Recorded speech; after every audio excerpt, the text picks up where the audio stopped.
नमस्कार दोस्तों, मैं हूं आपका दोस्त अशोक और अपने चैनल अशोका हिंदुस्तानी में आपका बहुत बहुत स्वागत करता हूं। दोस्तों अभी जो 19 सितंबर 2025 को आरपीएससी फर्स्ट ग्रेड का जो सिलेबस चेंज हुआ है उसमें फर्स्ट पेपर में आरपीएससी फर्स्ट ग्रेड का फर्स्ट पेपर में एक टॉपिक ऐड किया है भारतीय इतिहास का, है ना।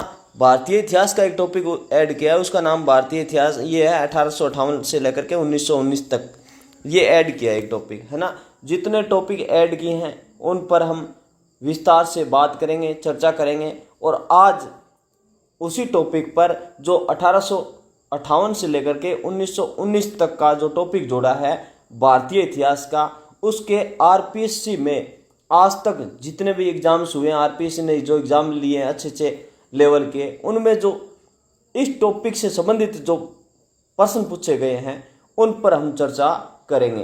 तो दोस्तों आप विश्वास करो, मैंने बहुत अच्छी गहनता से प्रश्नों को जांचा है, परखा है ना, खूब मेहनत की है। आप इन प्रश्न को सुन लेना और इनसे बाहर मतलब कोई चांस ही नहीं है कि इनसे बाहर आएंगे। आरपीएससी में जो पीछे जो भी एग्जाम हुए हैं उन क्वेश्चंस को हमने शामिल किया है दोस्तों। तो बिना कुछ देरी किए शुरुआत करते हैं। पहला क्वेश्चन क्या है, 1857 के विद्रोह के बाद भारत का शासन सीधे ब्रिटिश क्राउन के अधीन कर दिया गया। यह किस अधिनियम के माध्यम से हुआ? तो यह हुआ भारत सरकार अधिनियम 1858। देखो वापिस सुन लो एक बार, हम क्या पढ़ रहे हैं, 1858 से लगा करके 1919 यानी 1857 की क्रांति से लेकर के लगभग मानो कि जब महात्मा गांधी का टाइम पीरियड आता है उस समय तक का इतिहास पढ़ रहे हैं, है ना, जो टॉपिक ऐड किया है उस पर। तो यह है 1857 के विद्रोह के बाद भारत का शासन सीधे ब्रिटिश क्राउन के अधीन कर दिया गया।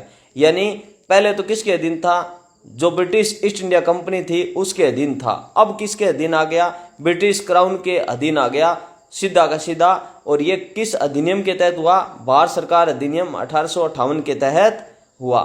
ठीक है, यह प्रश्न कब पूछा गया था? यह पूछा गया था आरपीएससी आरएएस का जो प्रश्न हुआ था प्रारंभिक ना, उसमें यह प्रश्न पूछा गया था। आरपीएससी आरएएस का प्रारंभिक परीक्षा थी, उसमें 2018 में यह प्रश्न पूछा था।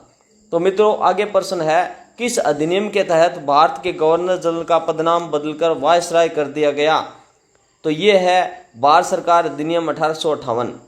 क्या कि जो गवर्नर जनरल था उसका नाम क्या कर दिया? वायसराय कर दिया गया। यानी एक जगह तो वो गवर्नर जनरल का काम करेगा और दूसरी जगह वो वायसराय का भी काम करेगा। ये भी कब हुआ? ये भी भारत सरकार अधिनियम 1858 के तहत हुआ। ये प्रश्न आरएएस परी में पूछा गया था, कब? 2013 में। ठीक है मित्रों, पूना सार्वजनिक सभा की स्थापना किसने की थी? ये की थी महादेव गोविंद रानाडे ने। पूना सार्वजनिक सभा की स्थापना किसने की थी? महादेव गोविंद रानाडे ने की थी। ये आरपीएससी का जो हेडमास्टर की परीक्षा हुई थी 2017 में, उसमें पूछा गया था। अब पूना सार्वजनिक सभा की स्थापना किस वर्ष हुई? ये हुई थी 1867 में, यानी 1867 में हुई थी। ये पूछा था आरपीएससी हेडमास्टर 2017 में। भारतीय राष्ट्रीय कांग्रेस की स्थापना किस वर्ष हुई थी? ये हुई थी 1885 में। और इस पर जरूर किसी न किसी प्रकार से प्रश्न पूछे जाते हैं मित्रों, भारतीय राष्ट्रीय कांग्रेस से यानी स्थापना कब हुई है? 1885 में हुई। कहाँ हुई? मुंबई में। कहाँ पर? गोकुलदास तेजपाल संस्कृत स्कूल में हुई थी। ठीक है, इसके पहली जो अध्यक्षता की थी वो किसने की थी? उमेश चंद्र बनर्जी ने। और दूसरी बार जो अध्यक्षता की थी वो की थी दादा भाई नौरोजी ने। और तीसरी बार अध्यक्षता की थी वो की थी बदरुद्दीन तैयब जी ने।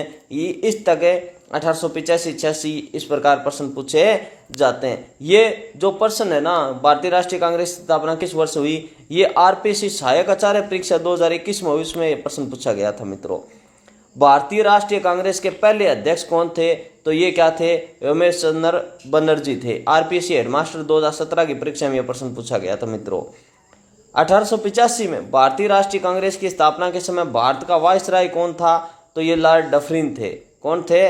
भारतीय राष्ट्रीय कांग्रेस की जब स्थापना हुई थी 1885 में, उस समय भारत के वायसराय कौन थे? तो लॉर्ड डफरिन थे। ये आरपीएससी आरएएस परी 2013 में पूछा गया मित्रों।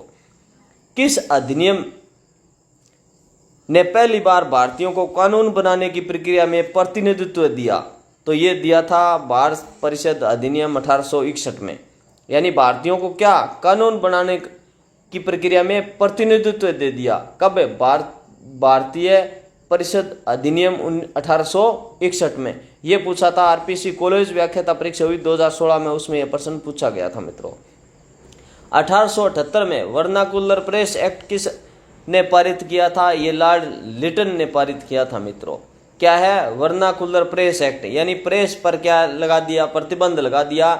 वर्नाकुलर प्रेस एक्ट बोलते हैं जिसको। ये कब आया था? 1878 में। ऐसा भी पूछा जाता है कि वर्नाकुलर प्रेस एक्ट कब पारित हुआ था? 1878 में। किसने ये पारित किया था? लॉर्ड लिटन ने। ये आरपीसी आरएस प्री 2013 में पूछा गया था। इंडियन नेशनल लिबरेशन फेडरेशन की स्थापना किसने की थी? ये की थी सुरेंद्र नाथ बनर्जी ने। क्या? इंडियन नेशनल लिबरल फेडरेशन की स्थापना किसने की थी? सुरेंद्र नाथ बनर्जी ने की थी। ये आरपीएससी कॉलेज व्याख्याता 2017 में पूछा गया था मित्रों। Great old man of India के नाम से किसे जाना जाता है? ये दादा भाई नौरोजी को जाना जाता है मित्रों। Grand old man of India किसे कहते हैं? दादा भाई नौरोजी ने, जिसने कि जो कांग्रेस की स्थापना हुई और कांग्रेस का दूसरा अधिवेशन हुआ उसकी उन्होंने अध्यक्षता भी की थी। और इन्होंने धन निष्कासन का सिद्धांत भी दिया था, है ना। उसके ऊपर इन्होंने the poverty and British rule in India पुस्तक भी लिखी थी। ये आरपीसी आरएस प्री 2013 में ये प्रश्न पूछा गया था। क्या? ग्रेट मैन ऑफ इंडिया किसे कहा जाता है? दादा भाई नौरोजी को। 1905 में बंगाल विभाजन के पीछे ब्रिटिश सरकार का मुख्य उद्देश्य क्या था? तो ये मुख्य उद्देश्य था बंगाल में राष्ट्रवाद को कमजोर करना। तो सबसे पहले बंगाल में राष्ट्रवाद है वो बहुत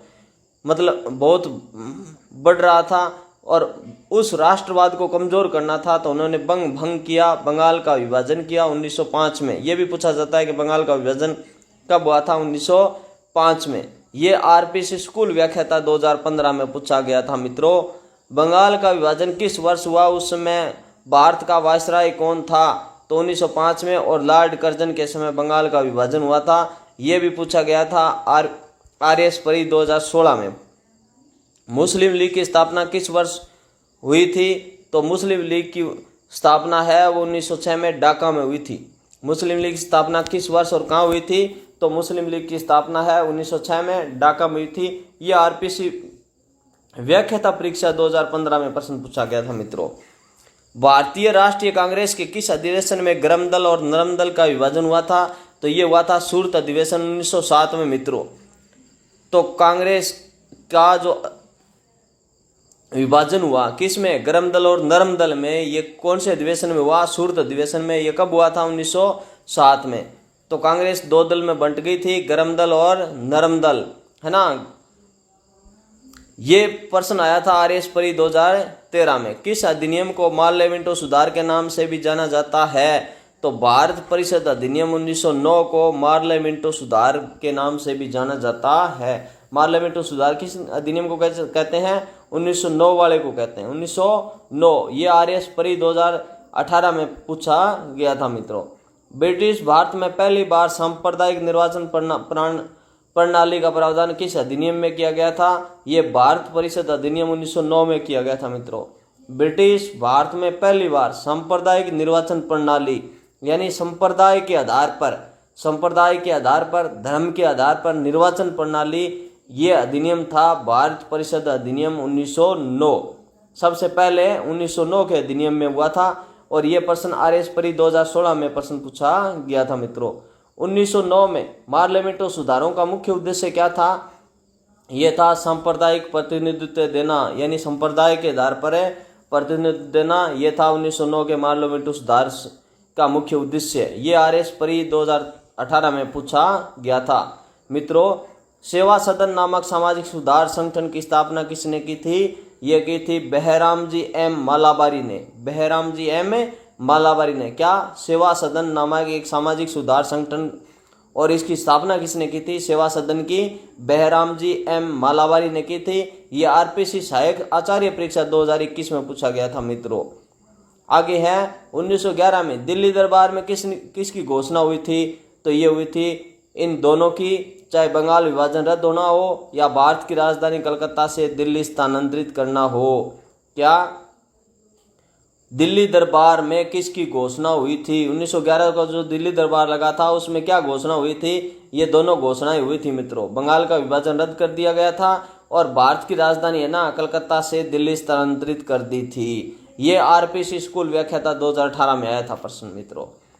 अब है बाल गंगाधर तिलक द्वारा मराठा और केसरी नामक समाचार पत्र किस भाषा में प्रकाशित किए जाते थे? तो यह जो मराठा था ये अंग्रेजी में था और ये केसरी था ये मराठी में था। तो मराठा और केसरी कौन सी भाषा में थे? अंग्रेजी और मराठी में थे। यह आरपीसी सेकंड ग्रेड परीक्षा 2021 में हुई थी, उसमें प्रश्न पूछा गया था मित्रों। महात्मा गांधी दक्षिण अफ्रीका से भारत कब लौटे थे? ये 1915 में लौटे थे, 9 जनवरी 1915 को, इसलिए 9 जनवरी को प्रवासी दिवस भी मनाया जाता है।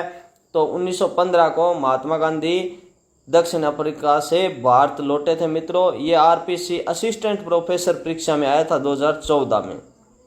अब गद्दर पार्टी की स्थापना किस वर्ष और कहाँ हुई थी? ये 1913 में सैन फ्रांसिस्को में हुई थी मित्रों। गद्दर पार्टी की स्थापना है वो कहाँ हुई थी? 1913 में लाला हरदयाल ने की थी। यह आरपीसी आरएएस परीक्षा 2016 में प्रश्न पूछा गया था मित्रों। गद्दर पार्टी की स्थापना 1913 में कहाँ हुई? सैन फ्रांसिस्को में हुई थी मित्रों। 1914 में कोमागाटा मारू की घटना का संबंध किससे था? तो ये भारतीय स्वतंत्रता सेनानियों का विदेश में प्रवास से संबंध था मित्रों, है ना। ये कोई जहाज था जिसका नाम क्या था? कोमागाटा मारू था और इसका विवाद था। ये भारतीय स्वतंत्रता सेनानियों का विदेश में प्रवास से संबंधित था। आरपीसी सेकंड ग्रेड परीक्षा 2018 में हुई थी, इसमें प्रश्न पूछा गया था मित्रों। कामागाटा मारू क्या था? ये एक जहाज था। ये ऐसा प्रश्न भी पूछा था आरपीसी सेकंड ग्रेड 2018 में मित्रों। भारत में होम रूल के 2 प्रमुख नेता कौन थे? तो ये थे बाल गंगाधर तिलक और Annie Besant. Home rule league के प्रमुख नेता कौन थे? इन्होंने ये चलाया था, तो बाल गंगाधर तिलक थे और एनी बेसेंट थे। आरपीसी आरएएस प्री 2016 में यह प्रश्न पूछा गया था मित्रों। 1916 का लखनऊ समझौता किन 2 दलों के बीच हुआ था? तो ये हुआ था भारतीय राष्ट्रीय कांग्रेस और मुस्लिम लीग के बीच में। 1916 का लखनऊ समझौता 2 दलों के बीच हुआ था। 2 दल एक हो गए थे, भारतीय राष्ट्रीय कांग्रेस और मुस्लिम लीग 1916 में। यह आरपीसी सेकंड ग्रेड 2018 में प्रश्न पूछा गया था मित्रों। 1916 के लखनऊ समझौते में कांग्रेस और मुस्लिम लीग के बीच मुख्य बात क्या थी? मुख्य बात थी दोनों ने एक संयुक्त राजनीतिक मोर्चा बनाने का निर्णय ले लिया था। 1916 के लखनऊ समझौते में दोनों ने क्या कहा कि संयुक्त मोर्चा बनाएंगे। कौन? कांग्रेस और मुस्लिम लीग। ये आरपीसी सेकंड ग्रेड 2018 में प्रश्न पूछा था मित्रों। 1916 के लखनऊ समझौते में कांग्रेस ने मुस्लिम लीग की किस मांग को स्वीकार किया था? सांप्रदायिक निर्वाचन की मांग को स्वीकार किया था। कांग्रेस ने मुस्लिम लीग की किस मांग को स्वीकार किया था 1916 में? सांप्रदायिक निर्वाचन की मांग को, संप्रदाय के आधार पर निर्वाचन की मांग को कांग्रेस ने स्वीकार कर लिया था 1916 में। यह प्रश्न पूछा था आरपीसी सेकंड ग्रेड 2018 में। 1916 के लखनऊ अधिवेशन की अध्यक्षता किसने की थी? यह की थी अंबिका चरण मजूमदार ने। 1916 के लखनऊ अधिवेशन की अध्यक्षता किसने की थी? अंबिका चरण मजूमदार ने की थी। भाई याद रहेगा, 1916 के लखनऊ अधिवेशन की अध्यक्षता 1916 के लखनऊ अधिवेशन की अध्यक्षता की थी अंबिका चरण मजूमदार ने। और यह आरपीसी सेकंड ग्रेड 2018 में पूछा गया था मित्रों। स्वराज्य मेरा जन्मसिद्ध अधिकार है और मैं इसे लेकर आऊंगा, यह प्रसिद्ध नारा किसने दिया था? यह दिया था बाल गंगाधर तिलक ने। और यह आरपीसी हेडमास्टर 2017 में पूछा गया था मित्रों। निम्नलिखित में से किस व्यक्ति को गरम दल के नेता के रूप में नहीं जाना जाता? तो इनमें याद रखने के लाल बाल पाल है, तो लाला लाजपत राय भी थे, विपिन चंद्र पाल भी थे और बाल गंगाधर तिलक थे। तो कौन नहीं थे? ये गोपाल कृष्ण गोखले नहीं थे। गोपाल कृष्ण गोखले गरम दल के नेता नहीं थे, ये नरम दल के नेता थे। तो गरम दल के नेता कौन कौन से थे? लाल बाल पाल यानी लाला लाजपत राय, विपिन चंद्र पाल, बाल गंगाधर तिलक। ये आरपीसी हेडमास्टर परीक्षा 2019 में पूछा गया था। महात्मा गांधी ने भारत में अपना पहला सार्वजनिक भाषण कहाँ दिया था? यह दिया था बनारस हिंदू विश्वविद्यालय में, जिसे शॉर्ट में बीएसयू कहते हैं। बनारस हिंदू विश्वविद्यालय में महात्मा गांधी ने अपना पहला सार्वजनिक भाषण दिया था। यह आरपीसी हेडमास्टर परीक्षा 2021 में पूछा गया था। महात्मा गांधी ने भारत में अपना पहला सफल सत्याग्रह कहाँ से शुरू किया था? ये किया था चंपारण से। महात्मा गांधी ने भारत में अपना पहला सफल सत्याग्रह कहाँ से शुरू किया था? चंपारण में। ये आरपीएससी आरएएस प्री 2016 में पूछा गया था मित्रों।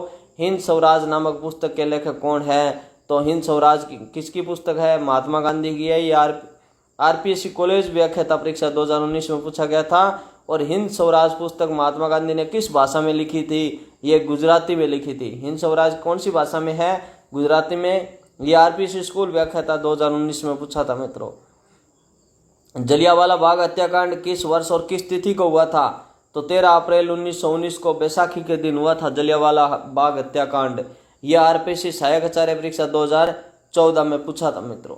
जलियांवाला बाग हत्याकांड के समय पंजाब का लेफ्टिनेंट गवर्नर जनरल कौन था? तो सर माइकल ओ डायर था।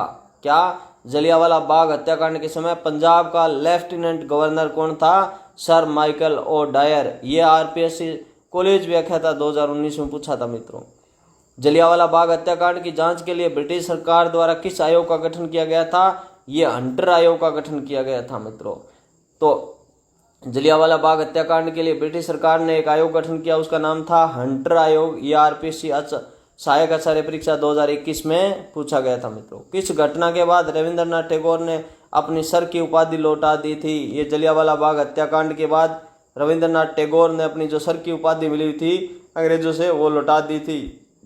ये पूछा था आरएएस परीक्षा 2018 में। जलियांवाला बाग हत्याकांड के विरोध में केसरी हिंद की उपाधि किसने लौटा दी थी? महात्मा गांधी ने केसरी हिंद की उपाधि लौटा दी थी। ये आरपीएससी सेकंड ग्रेड 2019 में पूछा गया था मित्रों। ब्रिटिश भारत के किस अधिनियम को बिना अपील, बिना वकील और बिना दलील का कानून कहा गया था? तो ये रोल्ट एक्ट 1919 को, यानी बिना अपील, बिना वकील और बिना दलील का कानून कहा गया था। यानी किसी भी भारतीय को संदेह के आधार पर जेल में डाल सकते थे अंग्रेज। इसके लिए वो कानून लेकर के आए थे जिसका नाम था बिना अपील, बिना वकील और बिना दलील। ये आरपीएससी कॉलेज व्याख्याता 2017 में पूछा गया था। याद रहेगा, रोल्ट एक्ट 1919 जिसके विरोध में जलियांवाला बाग हत्याकांड हुआ था। और 1919 के भारत सरकार अधिनियम के तहत प्रांतों में किस प्रणाली की शुरुआत की गई थी? प्रांतों में द्वैध शासन प्रणाली की शुरुआत की गई थी मित्रों। 1919 के भारत सरकार अधिनियम के तहत प्रांतों में किस प्रणाली की शुरुआत? यानी 1919 में क्या हो गया? प्रांतों में द्वैध शासन, यानी दो प्रकार का शासन प्रांतों में शुरू हो गया। द्वैध शासन कब? 1919 में। यह आरएएस प्री 2013 में पूछा गया था मित्रों। आरपीएससी के 1919 के भारत सरकार अधिनियम का सबसे महत्वपूर्ण प्रावधान क्या था? ये दोनों है। क्या? केंद्रीय विधानमंडल में द्विसदनीय व्यवस्था की शुरुआत कर दी और प्रांतों में द्वैध शासन शुरू कर दिया। 1919 का जो भारत सरकार अधिनियम था उसमें क्या हुआ? केंद्रीय विधानमंडल में, केंद्रीय जो विधानमंडल था उसमें 2 सदन बना दिए। केंद्रीय जो विधानमंडल था उसमें 2 सदन बना दिए और प्रांतों में द्वैध शासन शुरू कर दिया। दोनों बात याद रहेगी। 1919 के भारत सरकार अधिनियम में क्या हुआ? केंद्र में 2 सदन बना दिए और प्रांतों में द्वैध शासन शुरू कर दिया। ये कब पूछा था? आरपीएससी सहायक आचार्य परीक्षा 2021 में पूछा था। मॉन्टेग्यू चेम्सफोर्ड सुधार 1919 का मुख्य उद्देश्य क्या था? भारत में आंशिक रूप से उत्तरदायी सरकार की स्थापना करना। मॉन्टेग्यू चेम्सफोर्ड सुधार 1919 का था ना अधिनियम, उसको क्या कहते हैं? मॉन्टेग्यू चेम्सफोर्ड कहते हैं। उसमें क्या हुआ? भारत में आंशिक रूप से उत्तरदायी सरकार की स्थापना करना। ये आरपीएससी सेकंड ग्रेड 2016 में पूछा था मित्रों। बाल गंगाधर तिलक को भारतीय शांति का जनक किसने कहा था? ये कहा था वैलेंटाइन सिरोल ने। सिरोल भी बोलते हैं इसको, सिरोल भी बोलते हैं। तो बाल गंगाधर तिलक को क्या कहा था? भारतीय शांति का जनक कहा था। किसने कहा था? वैलेंटाइन सिरोल ने कहा था। यह आरपीएससी कॉलेज व्याख्याता 2017 में आया था मित्रों। प्रथम विश्व युद्ध के दौरान भारत का वायसराय कौन था? लॉर्ड चेम्सफोर्ड था। तो प्रथम विश्व यानी जो फर्स्ट वर्ल्ड वॉर हुआ था उस समय भारत का वायसराय कौन था? लॉर्ड चेम्सफोर्ड था। यह आरएएस प्री 2016 में पूछा था। 1911 में भारत की राजधानी को कलकत्ता से दिल्ली स्थानांतरित करने की घोषणा किसके शासनकाल में की गई थी? लॉर्ड हार्डिंग द्वितीय। यानी 1911 में राजधानी है वो कलकत्ता से कहाँ स्थानांतरित करने की घोषणा हुई? दिल्ली। इस समय भारत का गवर्नर जनरल और वायसराय कौन था? ये थे लॉर्ड हार्डिंग द्वितीय।